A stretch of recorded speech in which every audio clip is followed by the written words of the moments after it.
4월 19일 의왕 우리 교회 새벽 기도에 함께 하시는 성도님들을 이 시간 환영하고 축복합니다. 이 아침에 우리가 함께 나눌 말씀은 사무엘하 2장 1절에서 11절까지 말씀입니다. 우리 함께 읽도록 하겠습니다. 그 후에 다윗이 여호와께 여쭈아라되 내가 유다 한 성읍으로 올라가리이까?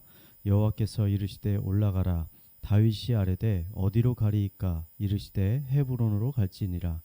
다윗이 그의 두 아내 이스라엘 여인 아히노함과 갈멜 사람 나발의 아내였던 아비가일을 데리고 그리로 올라갈 때에 또 자기와 함께한 추종자들과 그들의 가족들을 다윗이 다 데리고 올라가서 헤브론 각 성읍에 살게 하니라. 유다 사람들이 와서 거기서 다윗에게 기름을 부어 유다 족속의 왕으로 삼았더라. 어떠한 사람이 다윗에게 말하여 이르되 사울을 장사한 사람은 길르앗 야베스 사람들이이다 하매 다윗이 길르앗 야베스 사람들에게 전령들을 보내 그들에게 이르되 너희가 너희 주 사울에게 이처럼 은혜를 베풀어 그를 장사하였으니 여호와께 복을 받을지어다. 너희가 이 일을 하였으니 이제 여호와께서 은혜와 진리로 너희에게 베푸시기를 원하고 나도 이 선한 일을 너희에게 갚으리니 이제 너희는 손을 강하게 하고 담대히 할지어다.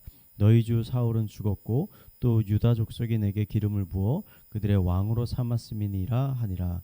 사울의 군사령관 넬의 아들 아브넬이 이미 사울의 아들 이스보셋을 데리고 마하나임으로 건너가 길르앗과 아술과 이스라엘과 에브라임과 베냐민과 온 이스라엘의 왕으로 삼았더라. 사울의 아들 이스보셋이 이스라엘의 왕이 될 때에 나이가 40세이며 2해 동안 왕위에 있으니라. 유다 족속은 다윗을 따르니 다윗이 헤브론에서 유다 족속의 왕이 된 날수는 7년 6개월이더라. 아멘. 지난주 수요 예배 때 우리 중고등부 최성준 목사님이 설교를 하셨습니다. 설교 초반에 성도님들에게 이런 질문을 던졌습니다. 선한 목적을 위해서 불의한 방법을 사용해도 괜찮을까요? 한국 사회는 얼마 전까지만 해도 선한 목적도 중요하지만 그 목적을 이루는 방법도 선해야 한다라고 생각했습니다. 그런데 근래 와서는 사람들의 생각이 이제는 과정과 방법이 그렇게 중요하지 않다는 쪽으로 생각이 바뀐 것 같다라고 말씀했습니다.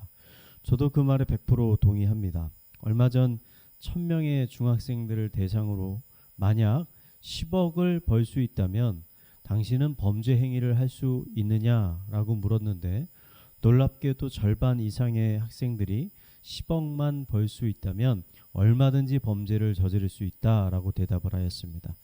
부자만 될 수 있다면 그 방법이 무엇이 되었건 중요하지 않다는 것입니다.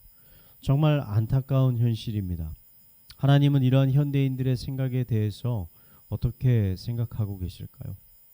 하나님께서는 선한 목적을 이루기 위해서 선한 방법을 사용하시는 분이십니다.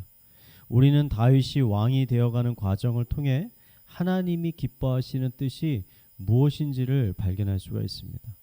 사무엘을 통해서 기름 부음을 받은 다윗은 시기심에 사로잡힌 사울 왕을 피해서 10년 동안이란 도망자 생활을 했습니다. 그 과정 가운데 몇 번은 사울을 죽일 수 있는 기회가 있었지만 다윗은 손을 들어 사울을 죽이지 않았습니다. 왜냐하면 하나님이 원하시는 왕은 암살이나 인간적인 술수를 통해서 왕이 되는 사람이 아니었기 때문입니다. 다윗은 철저히 하나님의 때와 말씀을 기다렸습니다. 오늘 말씀에서도 다윗은 동일한 모습을 보여주고 있습니다. 사울이 블레셋과의 전쟁에서 죽었다는 소식을 들은 다윗은 기뻐하는 것이 아니라 오히려 슬퍼하고 애통해했습니다. 다른 이들의 불행을 보고 기뻐하는 것은 하나님이 기뻐하시는 뜻이 아니었기 때문입니다. 뿐만 아니라 다윗은 아무런 정치적인 행동도 하지 않았습니다.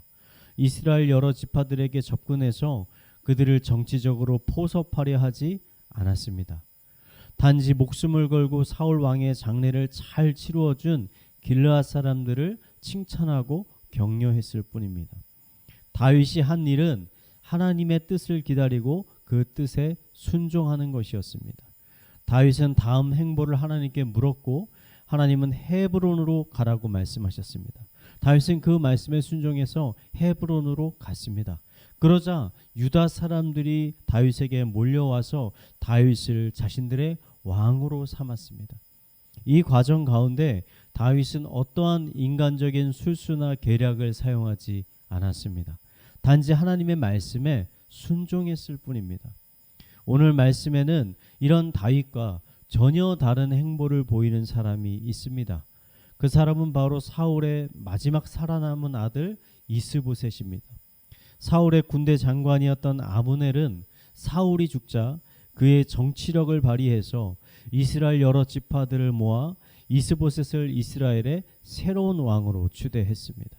이로써 이스라엘은 두 개의 나라로 갈라지게 되고 두 명의 왕이 생기게 된 것입니다.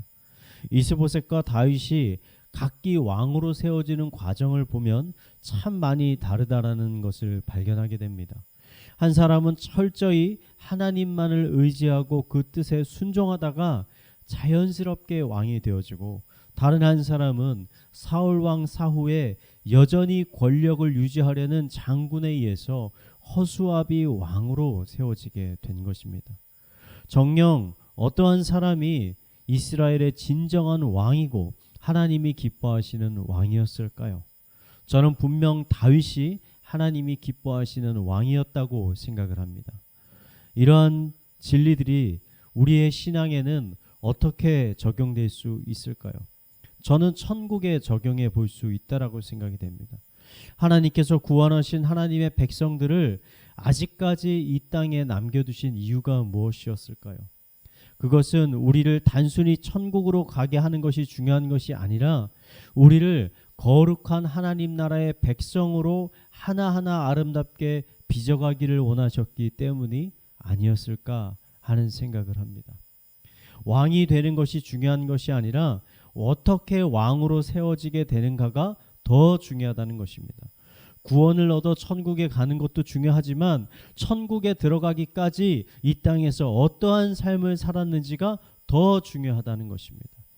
만약 많은 기독교인들이 이런 다윗과 같은 마음을 품고 살아간다면 교회는 더 이상 세상 사람들에게 손가락질을 받는 것이 아니라 오히려 그들에게 박수와 칭찬을 듣게 될 것입니다.